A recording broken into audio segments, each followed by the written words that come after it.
பற்றி பேச பெருமை கொள்கிறேன். பெருந்தலைவர் என்பார், படிக்காத மேதை என்பார், கிங் மேக்கர் என்பார், ஏழை பங்காளன் என்பார். இத்தனையும் தனித்தனியே சொல்ல நேரமற்றோர் நெஞ்சத்து அன்பாலே கொஞ்சம் தமிழாலே அழைப்பர் கருப்பு காந்தி என்று.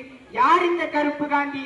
காந்தியை போல் ஒரு மனிதர் இல்லை, காந்தியை போல் இங்கு யாரும் பிறப்பதில்லை என்ற வாதத்திற்கு முடிவு கட்ட பிறந்தவர் தான் இந்த கருப்பு காந்தி.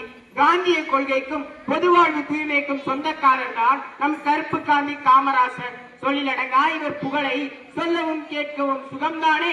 ஒன்றா இரண்டா இவரது சாதனைகளை எண்ணிவிட எண்ணிலடங்கா சாதனைகளை செய்துவிட்டு இன்று எல்லோரையும் மீண்டும் பிறந்து வா என ஏங்கிவிட்டு சென்றவர் அல்லவா அவர். நீர் ஆண்டதோ 9 ஆண்டுகள், உன் பெருமைகள் பேசுகிறது பல 100 ஆண்டுகள்.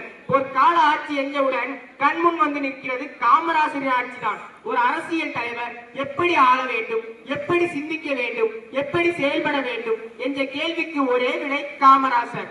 1954ஆம் ஆண்டு புத்துயிரூட்ட தமிழ் புத்தாண்டில் முதல்வர் அணியில் அமர்ந்து அலங்கரித்தார். பதவிக்கு வந்ததும் பணப்பையை நிரப்பும் அரசியல்வாதிகளுக்கு மத்தியிலே ஏழை குழந்தைகளின் இறைப்பையை நிரப்ப கொண்டு வந்த மதிய உணவு திட்டம் ஆரவாரம் கொள்கிறது.